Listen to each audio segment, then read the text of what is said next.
ጤና ይስጥልኝ ተመልካቾቻችን፣ ዜና በቋንቋ ቀርባሉ። 1501ኛው የነብዩ መሐመድ የመውሊድ በዓል በመጪው ማክሰኞ በመላው አገራችን በድምቀት እንደሚከበር የኢትዮጵያ እስልምና ጉዳዮች ጠቅላይ ምክር ቤት አስታወቀ። ጠቅላይ ምክር ቤቱ የበዓሉን መከበር አስመልክቶ በሰጠው መግለጫ ህዝበ ሙስሊሙ የልደት በዓሉን ሲያከብር የነብዩ መሐመድ የበጎነት፣ የፍትህ፣ የህይወት ፈለግ በመከተል ሊሆን እንደሚገባ ጥሪ አቅርቧል።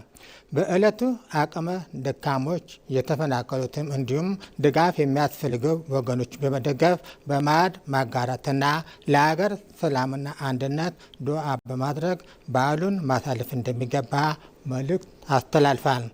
ሰላም፣ ወንድማማችና ይቅር መባባል የማህበረሰባችን መሰረታዊ እሴቶች መሆናቸውን በመረዳት ሀገራዊ አንድነት ይበልጥ ማጠናከር እንደሚገባ ጠቅላይ ምክር ቤቱ አሳስቧል።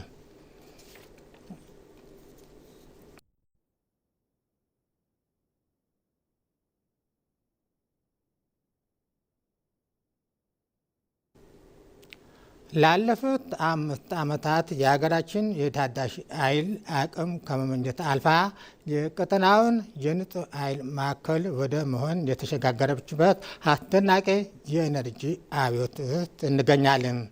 ይህ ሽግግር የኤሌክትሪክ ተደራሽነት ባሻገር የኢኮኖሚያችን እና የዜጎቻችን ሕይወት ሙሉ በሙሉ የመቀየር ታሪካዊ ምዕራፍ ነው። በውሃ በፀሐይና በንፋስ ኃይል በማመንጨት ላይ የተከናወኑት ስትራቴጂካዊ ኢንቨስትመንቶች ሀገራችን ከአካባቢ ብክለት ነፃ የሆነ የአረንጓዴ ኢኮኖሚ ለመገንባት የምታደርገው ጥረት ስኬታማ አድርገውታል። የታዳሽ ኃይል አብዮት በገጠርና በከተማ የሚኖሩ በርካታ ዜጎች የኤሌክትሪክ እና የንጹህ ውሃ ተጠቃሚ እንዲሆኑ በማስቻል ረገድ ጉልህ ሚና ተጫውቷል።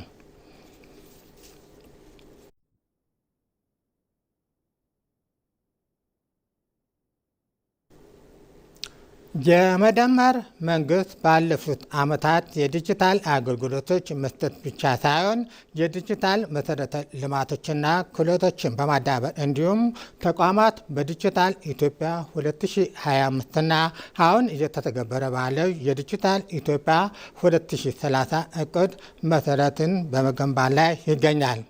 ከ6 ዓመታት በፊት እንደ ሀገር ብዙም ያልተለመደው ሰው ሰራሽ አስተውሎት ወይም ኤአይ ጽንሰ ሀሳብ ብቻ ተቋም በመቀየር የአፍሪካ ቀዳሚ የሆነ ፖሊሲ ቀርጾ ወደ ስራ ገብታለች።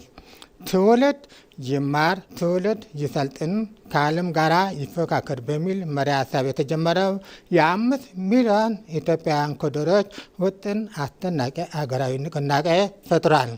በ3 ዓመት ለማሳካት የታቀደው ተሳትፎ በ2 ዓመት በማሳካት አሁን ግቡን ወደ 7 ሚሊዮን ከፍ ማድረግ ተችሏል።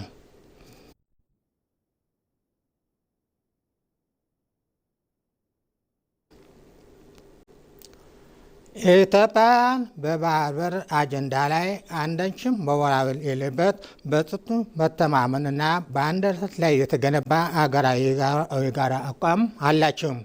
ኢትዮጵያውያን ያለ ባህር የማስቀረት ታሪካዊ ስህተቶች በዜጎች ሕልውና ውስጥ የተፈጥሮ መብት የማስከበርና የባህር በር ባለቤት የመሆን ጽኑ ፍላጎትና ቁጭት ፈጥሮ ቆይቷል። ከ130 ሚሊዮን በላይ ሕዝብ ያላት አገር ሙሉ በሌሎች አገራት በሮች ላይ ጥገኛ መሆኗ ለፖለቲካ ጫና ከፍተኛ ደህንነት ስጋት ከመሆኑ ባለፈ በየዓመቱ ለወደብ ኪራይ የምታወጣው የተጋነነ ክፍያ የዜጎችን ኪስ እየጎዳ ይገኛል። የባህር በር ጉዳይ የሀሳብ ብቻ ወይም የፖለቲካ ፍጆታ ሳይሆን የእያንዳንዱ ኢትዮጵያውያን የነገ ህልምና የህልውና ጉዳይ መሆኑ ማህበረሰቡ በደንብ ተረድቶታል። በተበታተነ አቅም የውጭ ጫናዎች መመከት እንደማይቻል የተረዳው ማህበረሰቡ የባህር በር አጀንዳ ዙሪያ በመደመር እሳቤ ሀገራዊ አቅሙን አጎልብቶታል።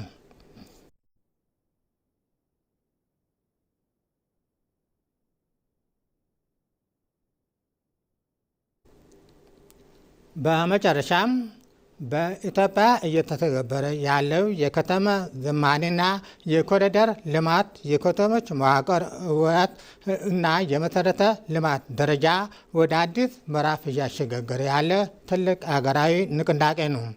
በመዲና አዲስ አበባ ተጀምሮ ወደ ተለያዩ የክልሉ ዋና ዋና ከተሞች እየሰፋ ያለው ፕሮጀክት ፋይዳው የሁሉም ነው። በፕሮጀክቱ ትግበራ መንገዶች መስፋፋታቸው፣ የታክሲ ወይም የአውቶቡስ ማቆሚያዎች፣ የእግረኛ እና የብስክሌት መንገዶች መየለታቸው በየዕለቱ የሚከሰተው አስቃቂ የትራፊክ አደጋ በእጅጉ ይቀንሳል። በአጠቃላይ በኢትዮጵያ እየተካሄደ ያለው በከተማ ዝማኔ የኮሪደር ልማት የህንፃዎችና የመንገዶች ለውጥ ብቻ ሳይሆን የነዋሪዎች አኗኗር ዘይቤ ጭምር የቀየረ ታላቅ ሽግግር ነው።